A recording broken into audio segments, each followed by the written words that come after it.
95% of our life is coming from the programs of life, how to live life that we get in the first 7 years of life. That's why poor people stay poor and rich people stay rich. The movie The Matrix is not science fiction. It's a documentary. Every human, and this is a fact, every human first 7 years is download a hypnosis. The brain of a child under 7 is in a lower vibrational frequency. When you put wires on a person's head, you read electroencephalograph, reading brain activity. A child below 7 has a lower vibration than consciousness. It's called theta. Theta is imagination. Oh, that's how kids play a tea party with mud pies, but to them it's a real thing. A kid rides a broom, it's a horse. That's theta, imagination. Theta is also hypnosis. And the idea is this: before you can become conscious, if you don't have any programs, what are you going to be conscious of? So nature makes the first 7 years. What kind of programs are required to live on this planet? I say, how do you get them? Theta is hypnosis.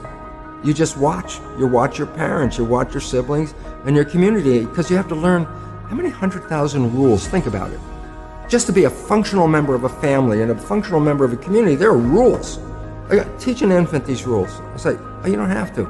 First 7 years, they observe it and just download it. Look, this is not new. I mean, there's the famous book, Rich Dad, Poor Dad. Sure. And basically said you come from a poor family and you could struggle your whole life and try to get rich, but you're not going to make it. And if you come from a rich family, you could be stupid your whole life and make it. Not because it was thinking, but it was unconscious behavior that was downloaded from rich families into kids, which is unconscious. So they're making the right moves unconsciously. If they engage their conscious mind, then they look stupid, but it's unconscious. And that's the same thing with poor people. Poor people have beliefs from the family.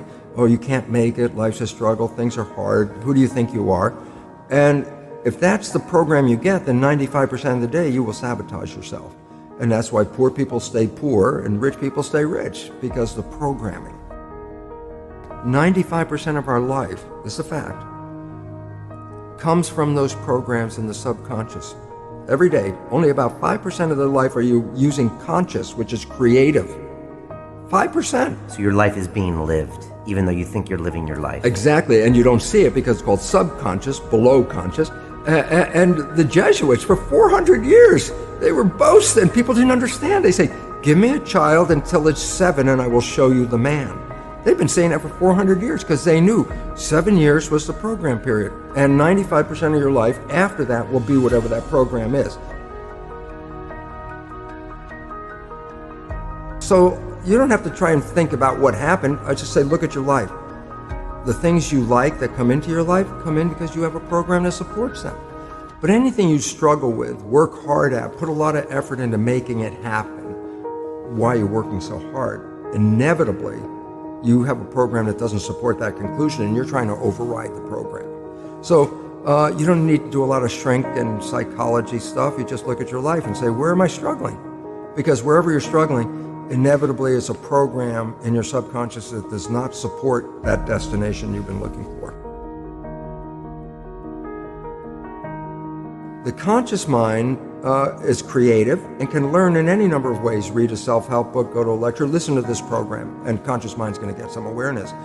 And I go, yeah, but subconscious mind doesn't learn that way. I go, right, it doesn't. Subconscious mind learns in 2 fundamental ways naturally. Hypnosis, which is the first 7 years. And after age 7, how do you put new programs in? Repetition, practice. You want to drive a car, you didn't learn how by just getting in the seat and put the key in. You had to practice driving the car. You want to learn the alphabet. How many times did you go from A to Z? Try to go to A to Z before you can complete it. And once you completed it, you didn't have to go back and do it again. So 2 phases. You want to train the subconscious mind. Hypnosis, repetition. I like the last one because there's a new phrase that's bandied about called fake it till you make it. Meaning, if you're not a happy person, I say, you want to be a happy person? Then repeat all the time, I'm happy, I'm happy. I say, well, you don't look happy or anything. I say, no, who am I talking to?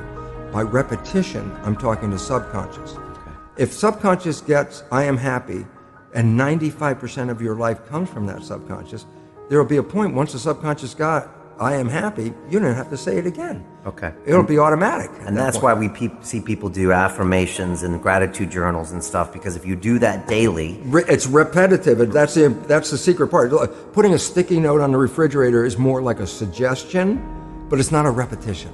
So it doesn't work very well. But you have to do... Repetition is a habit. It's making habit. So you got to do something religiously in the sense of repeating it to make it work.